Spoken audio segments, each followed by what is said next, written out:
A monster calls by long ago, the monster said.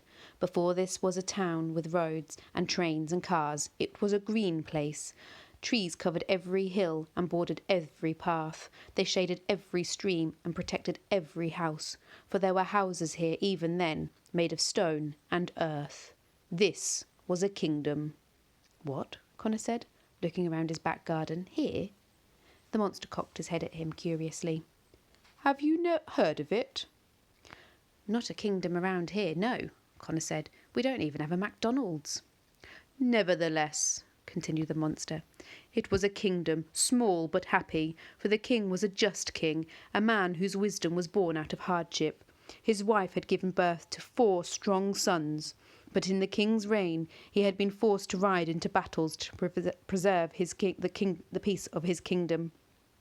Battles against giants and dragons, battles against black wolves with red eyes, battles against armies of men led by great wizards.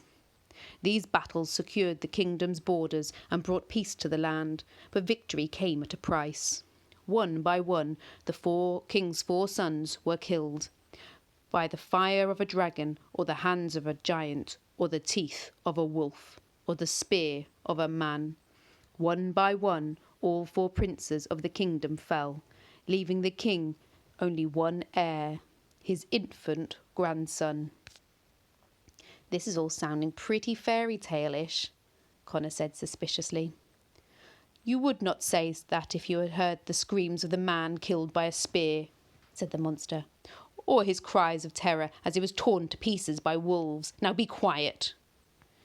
By and by, the king's wife succumbed to grief, as the mother of the young prince.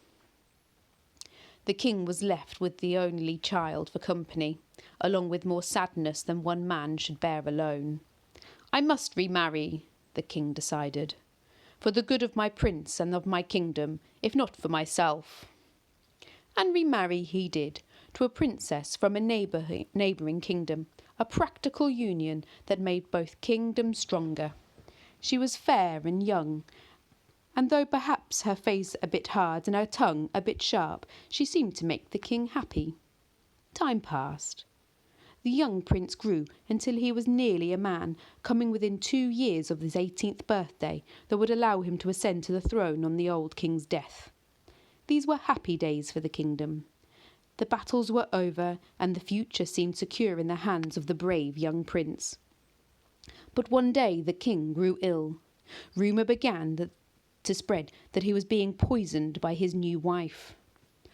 Stories circulated that she had conjured grave magics to make herself look far younger than she actually was, and that beneath her youthful face lurked the scowl of an elderly hag. No one would have put it past her to poison the king, though he begged his subjects until his dying breath not to blame her.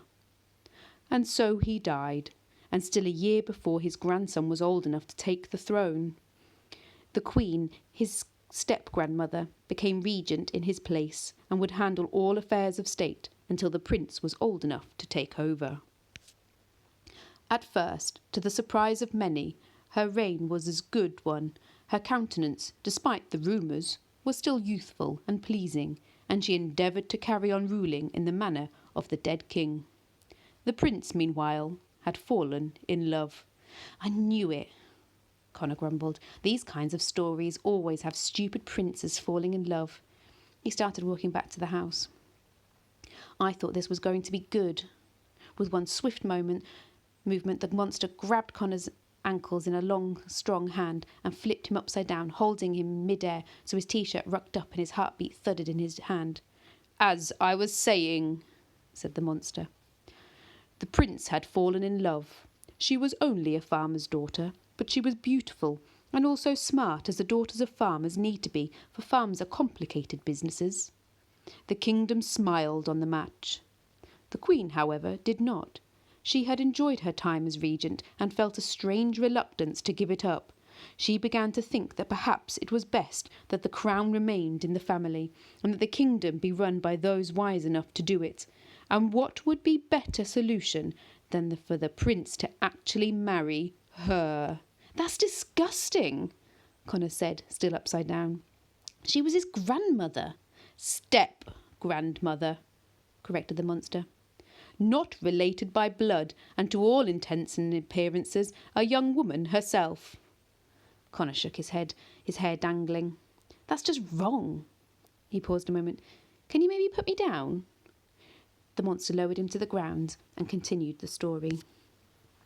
The prince also thought marrying the queen was wrong. He said he would die before doing any such thing. He vowed to run away with the beautiful farmer's daughter and return on his 18th birthday to free his people from the tyranny of the queen.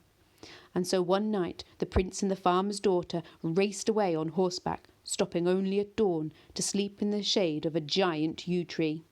You? Connor asked. Me, said the monster. But also only part of me. I can take any form of any size, but the yew tree is a shape most comfortable. The prince and the farmer's daughter held each other close in the growing dawn. They had vowed to be chaste until they were able to marry in the next kingdom, but their passions got the better of them, and it was not long before they were asleep and naked in each other's arms. They slept through the day in the shadows of my branches, and at night fell once again. The prince woke. Arise, my beloved, he whispered to the farmer's daughter, for we ride to the day when we will be man and wife. But his beloved did not wake up. He shook her, and it was only as he slumped back in the moonlight that he noticed the blood staining the ground. Blood? Connor said, but the monster kept talking. The prince also had blood covering his own hands, and he saw a bloodied knife on the grass beside them, resting against the roots of the tree. Someone had murdered his beloved, and done so in a way that made it look like the prince had committed the crime. The queen! Cried the prince. The queen is responsible for this treachery. In the distance he could hear villagers approaching. If they found him, they would see the knife and the blood, and they would call him murderer. They would put him to death for his crime. And the queen would be able to rule unchallenged, Connor said, making a disgusted sound. I hope this story ends with you ripping off her head. There was nowhere for the prince to run. His horse had been chased away while he slept. The yew tree was his only shelter, and also the only place he could turn for help. Now the world was younger then. The barrier between things was thinner, easier to pass through. The prince knew this, and he lifted his head to the great yew tree, and he spoke. The monster paused. What did he say? Connor asked. He said enough to bring me walking, the monster said. I know injustice when I see it. The prince ran towards the approaching villagers. The queen has murdered my bride, he shouted. The queen must be stopped. The rumours of the queen's witchery had been circulating long enough, and the young prince was so beloved of the people that it took very little for them to see the obvious truth. It took even less time when they saw the great green man walking behind him, high as the hills, coming for vengeance. Connor glanced again at the monster's massive arms and legs, and its raggedy, toothy mouth, and its overwhelming monstrousness. He imagined what the queen must have thought when she saw it coming. He smiled.